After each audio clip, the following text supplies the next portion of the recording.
Ce cours cette année portera sur le stockage électrochimique de l'énergie, car il y a eu des évolutions ou une recherche foisonnante dans ce domaine, avec des innovations tant au niveau des matériaux, tant au niveau des concepts, mais également grâce à des investisseurs éclairés qui ont permis à ce domaine d'avancer fortement.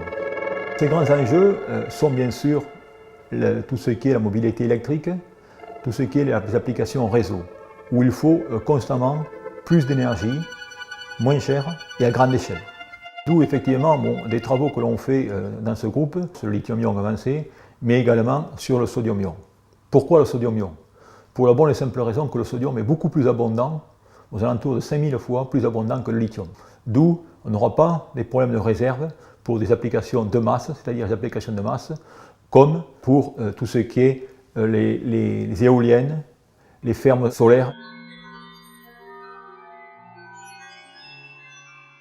Au Collège de France, on a un groupe qui est fortement dédié à cette technologie et ce qu'on a fait, c'est qu'on a mis au point d'autres méthodes de synthèse qui permettent de préparer des matériaux d'électrodes pour la technologie à ion sodium avec des excès en sodium, ce qui permet d'obtenir des performances meilleures sur les accumulateurs.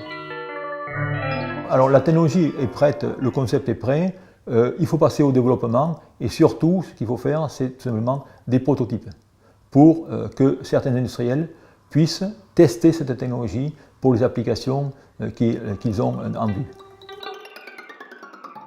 Dans ce cours également, on va resituer la recherche sur les batteries, notamment au niveau environnemental. Et on rappellera, par exemple, lorsqu'on fabrique une batterie à ion lithium, qui semble merveilleuse pour le véhicule électrique, eh bien on s'aperçoit finalement que lorsqu'on fait 1 kWh de batterie, eh bien il faut dépenser 400 kWh d'énergie et on va relarguer 70 à 90 kg de CO2. D'où là il y a un problème majeur. Et on ne peut pas se permettre de continuer ainsi. Alors seconde vie de batterie, ça veut dire quoi? Ça veut dire que donner une seconde fonction à la batterie en fin d'existence. Par exemple, vous allez utiliser des batteries sur le véhicule électrique, et bien après 6 ou 7 ans, lorsque ces batteries seront fatiguées, si je peux dire, elles devront être modifiées et changées pour être utilisées dans les applications réseau qui sont moins demandeuses en termes de puissance et en termes de cycle de vie.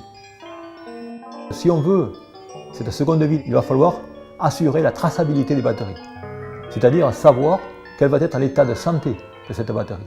On va s'inspirer un peu du domaine du médical, dans lequel, dans ce cas, eh bien, on peut mettre une puce dans l'être humain pour faire un traitement de diabète. Pourquoi pas mettre des capteurs dans la batterie? Pourquoi pas mettre des fibres optiques pour savoir localement son comportement? Par exemple, il y a une réaction secondaire. Cette réaction secondaire, elle va se traduire par un transport de matière à l'intérieur de la batterie. D'où il va y avoir des zones dans lesquelles vous allez avoir finalement des substances qui vont aller se déposer. Comme dans le corps humain. Vous prenez directement le corps humain, vous avez certaines parties dans lesquelles, dans les vaisseaux, il va y avoir de certains dépôts qui vont se déposer. Et c'est ce qu'on veut voir. Et si cela arrive, on le voit, et la question, encore futuriste, c'est comment on peut l'empêcher, ou comment on peut le traiter. On a été les premiers à faire de l'imagerie RPE sur des matériaux d'électrode. Imagerie RPE, ça veut dire qu'en ce cas, on a pu tout simplement visualiser un radical, un électron, si je peux dire, pour simplifier, et voir comment ces espèces allaient se former et disparaître à l'intérieur de l'accumulateur lorsque l'on va cycler cet accumulateur.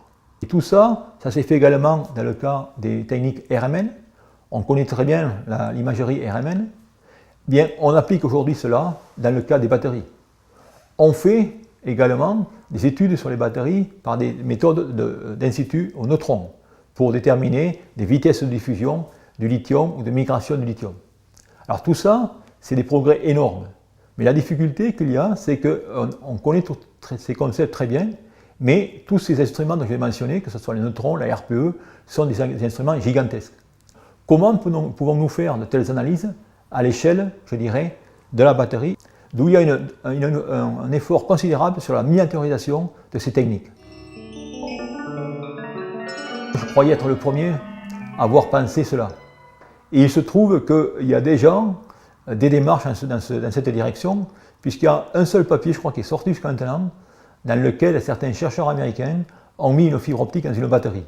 Mais je dirais, on en est au premier balbutiement de ces recherches. D'où il faut faire vite, et pour faire cela, eh bien, ça demande, je dirais, de fédérer pas mal de communautés, autant des physiciens que des scientifiques dans la science des matériaux, également des chimistes organiciens, d'où aller générer l'enthousiasme, c'est tout un challenge pour former un groupe qui puisse avancer rapidement.